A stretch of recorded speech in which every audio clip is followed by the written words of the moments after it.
Jemaah sekalian yang dirahmati Allah Subhanahu wa taala, sebelum kegiatan kultum semua dimulai, akan kami sampaikan beberapa informasi.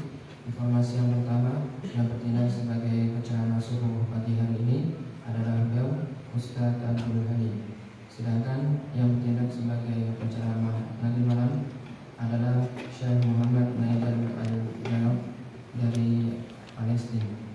Informasi berikutnya, perolehan infak pada tahun kemarin malam adalah sebesar Rp406.000, sehingga total perolehan infak tarawih dan subuh sampai saat ini adalah sebesar Rp21.883.103. Semoga muslimin yang telah menginfakkan hartanya mendapatkan balasan pahala yang berlipat ganda dari Allah Subhanahu wa taala. Amin. Informasi yang terakhir, kami masih membuka peluang bagi jamaah sekalian untuk berinfak dalam rangka membiayai kegiatan Ramadan di Masjid Al-Riyad. Demikian informasi yang dapat kami sampaikan. Syukran jazakumullah khairan. Assalamualaikum warahmatullahi wabarakatuh. Kepada beliau Ustaz Abdul Halim kami silakan.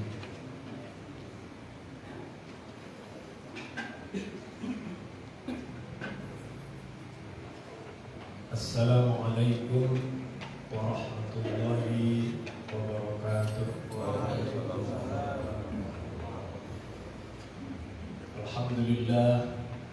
Alhamdulillahirabbil alamin. Wassalatu wassalamu ala sayyidil mursalin sayyidina wa maulana Muhammadin wa ala alihi wa ashabihi wa man tabi'ahum bi ihsanihi ila yaumiddin. Jamaah subuh rahimakumullah, mari kita bersama-sama bersyukur kepada Allah Subhanahu wa taala. Alhamdulillah kita masih diberikan nikmat berupa hidayah, kesehatan, kesempatan, sehingga langkah kita diingatkan untuk datang ke masjid, laksanakan ibadah terbaik, sholat subuh berjamaah di awal waktu di masjid, dan tadi sebagian sudah mengawalinya dengan sholat qobliyah. Luar biasa. Ini satu keutamaan nikmat yang tidak semua orang memperoleh, kecuali orang-orang yang dimudahkan oleh Allah Subhanahu wa taala.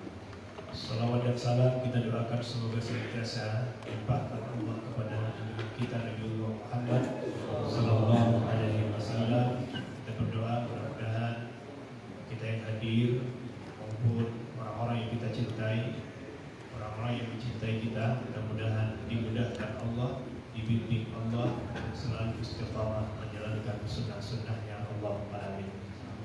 Bapak-bapak, ibu-ibu yang saya hormati, saya kebetulan dulu pernah bekerja di kantor urusan asmara di KUA.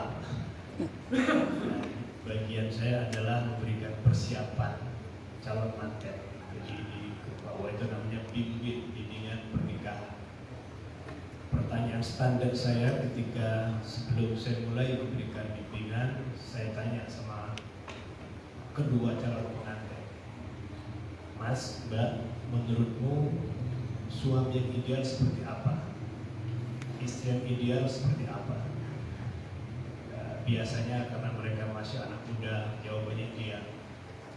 Kalau ditanya istri, calon istri, katanya suami soleh, baik hati, setia, sugih, royal. Bahkan dia menyebut, Pak, suami ini adalah suami yang bisa jadi ATM rumah gitu. Kalau suami yang ditanya istri yang ideal, istri yang solehah. Tapi ada juga yang saya ingat sampai sekarang, Pak, pokoknya pintar masak, pintar baca, pintar mana. Kira-kira gitu. Tapi kemudian, oke lah, itu mudah-mudahan ideal menurutku. Tapi gimana kalau kita visinya lebih jauh? Karena bagaimanapun kalau orang sudah berkeluarga, akan berkeluarga, dia masuk satu fase yang berubah sama sekali dari sendirian menjadi bersama-sama. Harus ada perubahan besar menentukan visi. Suami saya tawarkan begini, Bapak, mudah-mudahan panjenengan juga sepakat. Suami yang ideal adalah suami yang mampu menggandeng istri dan anak-anak yang masuk surga Allah Subhanahu wa taala.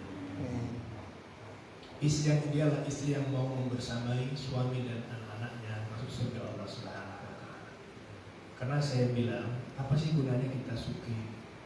Bahkan mungkin kalau penjenengan yang sudah usia setengah abad ke atas itu harapnya kan sehat gitu ya.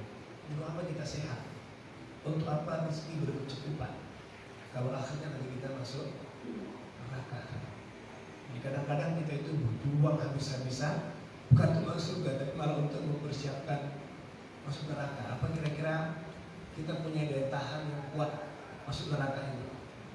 Jadi seberapapun aset yang kita kumpulkan, insya Allah tidak akan mampu memproteksi kita dari neraka Allah Subhanahu wa taala tanpa amal yang saleh. Bapak Ibu sekalian, surga tentu menjadi idaman kita, sehingga bulan puasa ini kita memperbanyak berdoa kepada Allah. Saya tak tahu di sini, tapi beberapa masjid saya hadiri itu doa ini sebetulnya dianjurkan Rasulullah banyak-banyak dibaca ketika bulan puasa, tapi minimalis lah begitu pas tarawih gitu ya. As'alukal jannah wa a'udzubika minan nar. Sebetulnya tidak ada kaitannya dengan tarawih. Jadi sepanjang Ramadan sebaiknya kita baca karena kita mohon kepada Allah supaya kita dimasukkan Allah ke dalam surga dan dihindarkan dari neraka. Bapak Ibu sekalian, tercermin bahwa kita ini sebetulnya sudah ingin masuk surga. Cuma persoalannya surga menerima kita apa tidak? Kira-kira surga menerima kita betul Bapak Ibu? Mudah-mudahan gitu ya. Tapi kalau kita melihat satu hadis Rasulullah SAW, mudah-mudahan ini bisa kita percaya, diriwayatkan Abu Daud dan Tirmizi. Al-jannatu mustaqatun arba'ati nafarin. Surga itu kata Rasulullah merindukan 4 golongan. Mudah-mudahan kita termasuk dalam golongan itu. Yang pertama kata Rasulullah, orang yang dirindukan surga itu adalah orang yang talil Quran, orang yang senang banyak membaca Al-Quran. Mudah-mudahan jamaah raya ada tadarus, mudah-mudahan di media salah satu cara kita untuk memperoleh tiket surganya Allah Subhanahu. Kemudian yang kedua kata Rasulullah, hafizul lisan, menjaga lisan. Konteks hari ini sudah tidak hanya menjaga tapi juga mengendalikan, memanage lisan kita. Yang ketiga kata Rasulullah, mut'imul ji'an. Ini tadi ada ajakan donasi ya, MBG, makan buka gratis. Jadi memberi makan orang yang sedang kelaparan.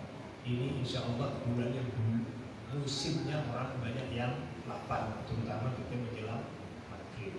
Monggo Bapak Ibu, sedikit sebagian harta kita donasikan untuk memberi makan orang yang sedang kelaparan, terutama sedang berbuka puasa. Karena Bapak Ibu kita sepakat lauk yang paling enak itu adalah lapar dan sehat. Jadi betapapun lauk itu enak menurut standar umum, tapi dengan dari lapar atau potensi sehat itu jadi tidak enak. Nah, ini sekarang kita makan yang paling enak sekarang makan ketika buka puasa. Yang keempat kata Rasulullah, orang yang dirindukan Al-Quran, dirindukan oleh surga itu adalah as-shaimu fi syahr Ramadan, orang yang sedang berpuasa pada bulan Ramadan. Nah, kelihatannya wajah-wajah penjenengan ini termasuk ahli surga. Allahumma amin. Nah, saya tidak perlu mendalaminya, tapi karena waktu ada masih beberapa menit begitu, saya ingin mendengar satu saja dari 4 ini. Karena kalau ahli Quran, sedikit penjenengan sudah ahli Al-Quran semua. Kelihatan dari jauh, kalau dekat, saya wallahu. Nah, dari jauh, hafizil lisan, menjaga lisan. Karena ini akan kita pakai sepanjang hidup. Karena aktivitas kita yang paling banyak adalah berbicara. Mulai bangun tidur sampai menjelang tidur, bahkan kadang-kadang tidur pun kita berbicara. Tidur Pak. Hafizul lisan, menjaga lisan. Begitu pentingnya ada ungkapan salamatul insan fi hifdzil lisan. Selamatnya manusia itu, suksesnya kalau kita mungkin sukses. Kesuksesan seorang itu juga sangat ditentukan bagaimana mampu dia memanage lisannya. Ada yang mengatakan bahwa berbahasa adalah cerminan kepribadian. Sepakat betul Bapak? Ya, itu ungkapan lah. Rasulullah SAW bersabda, "Man kana yu'minu billahi wal yawmil akhir, falyaqul khairan aw liyasmut." Bagi orang yang mengatakan siapapun yang beriman kepada Allah dan Rasulnya, maka hendaklah dia berbicara khairan, yang baik, aw liyasmut, atau diam. Maka ada ungkapan diam itu emas, berbicara yang penting saja. Tapi sehari ini kita sulit mengendalikan komentar, karena narasi kita sekarang tidak hanya lewat lisan, tapi sudah lewat jari-jari. Nah, ini dunia sekarang berubah jauh. Kalau dulu orang mau berbicara cukup dengan lisan, sekarang apa saja bisa dibicarakan dengan jari.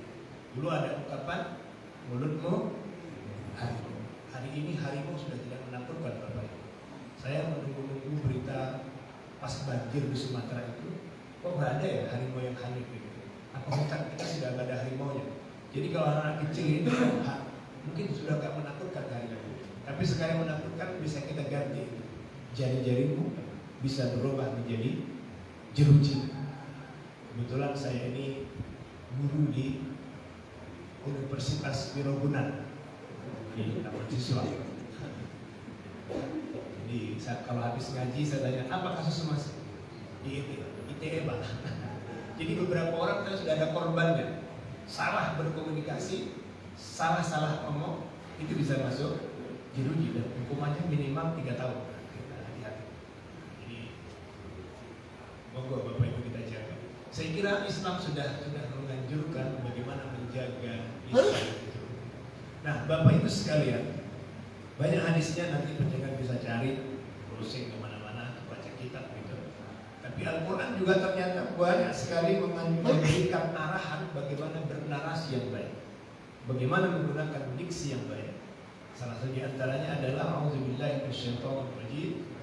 Ya ayyuhalladzina amanu ittaqullaha wa qulu qawlan sadida.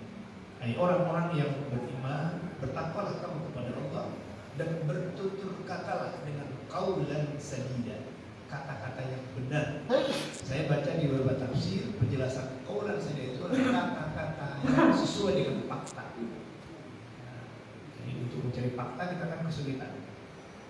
Hari ini rasa-rasanya, kalau saya pertama mendengar pidatonya orasinya Pak Dahlan Iskan, zaman ini ada pergeseran kebenaran dari kebenaran fakta dengan kebenaran framing. Jadi hari ini yang kita anggap rujukan itu bukan yang sesuai dengan fakta. Kenapa? Karena dia tidak bisa mencari faktanya. Beritanya jauh dari kita. Tapi ketika sudah menjadi framing, menjadi berita viral begitu, seolah-olah itulah kebenaran. Nah, ini hati-hati, kita terlibat. Akhirnya sekarang siapa? Orang yang mau mengambil kebenaran itu orang yang mampu memproduksi berita itu kemana-mana sehingga viral, sehingga menjadi hati-hati. Jadi hari ini yang fakta bisa menjadi salah, yang framing bisa menjadi benar. Oleh karena itu hati-hati Bapak Ibu, jangan sampai kita terjebak pada narasi yang qaulan yang tidak sajidah gitu ya, yang tidak benar faktanya. Nah, padahal dulu kita sempat ramai, sempat populer berita yang tidak sesuai faktanya, itu namanya Bapak hoax. Coro-coro namanya Bapak. Tadi malam saya dapat istilah baru. Maaf kalau niki yang Sumatera Pak, jadi diksi-diksi Jawa saya nggak begitu. Tapi ada yang benarnya juga. Katanya kata-kata yang tidak sesuai dengan fakta itu namanya dobos. Allah maaf. Jadi fitnah. Jadi kalau bahasa fitnah.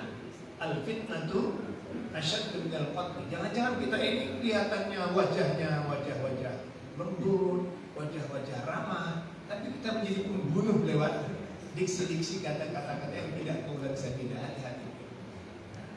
Yang kedua, dalam tafsir dijelaskan qaulan sadida itu adalah kata-kata yang memiliki sumber yang benar.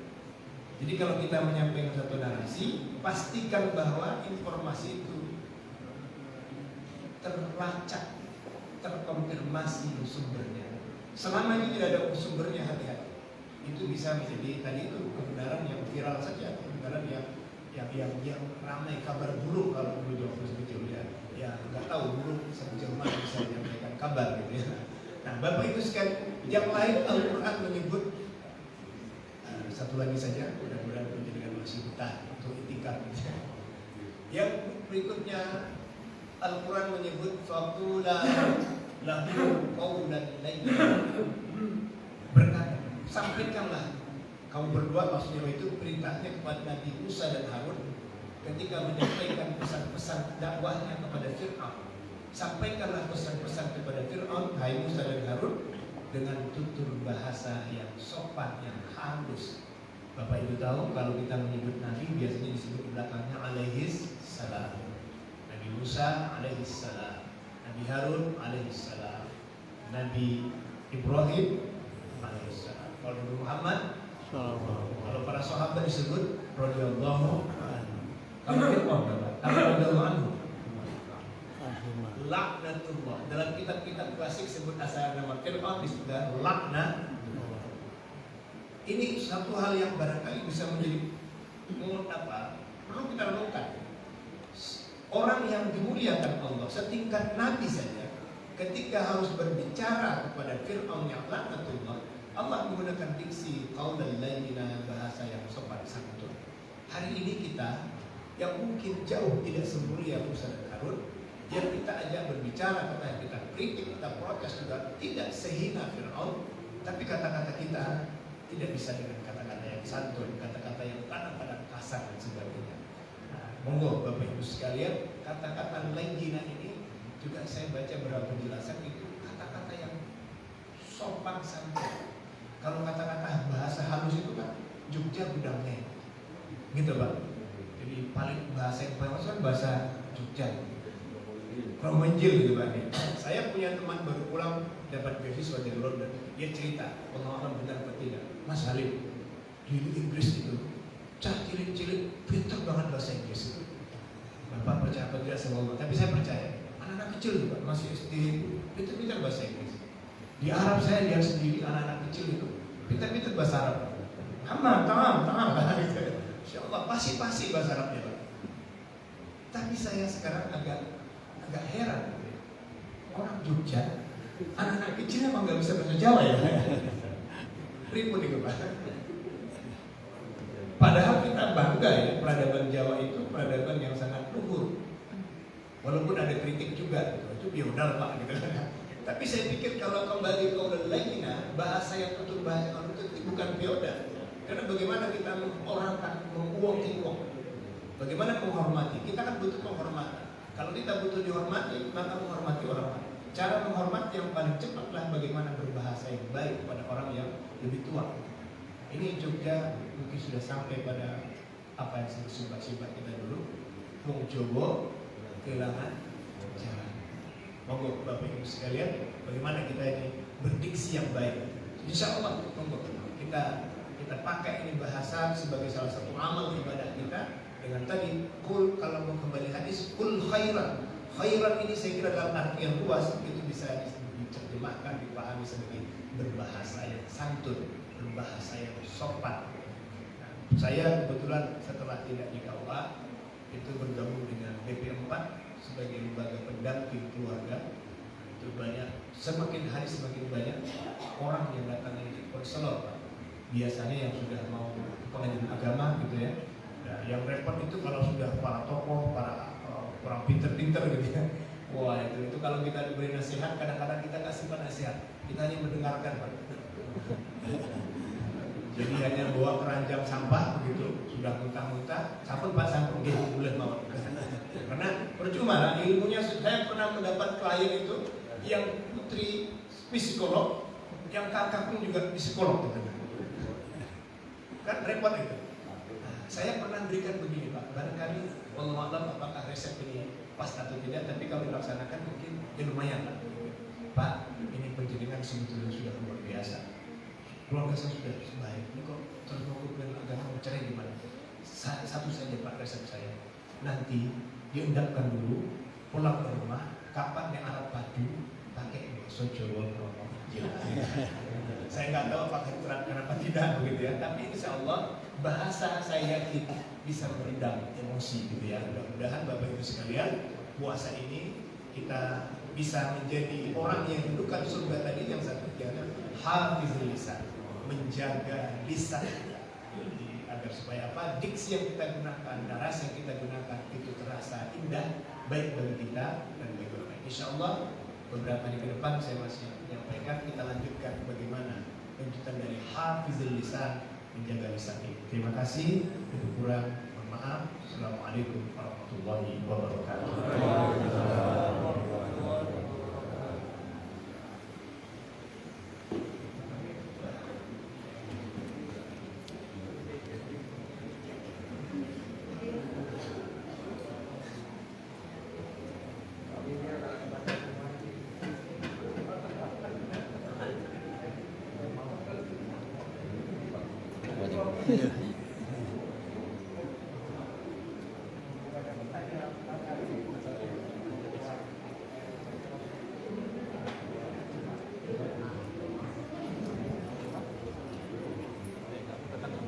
Tadi malam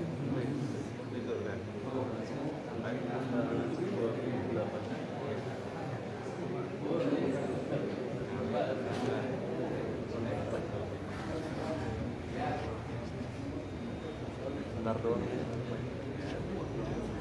Rencananya sih enggak.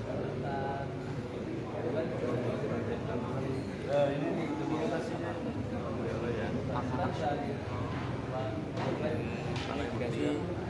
Oh ya. Ada.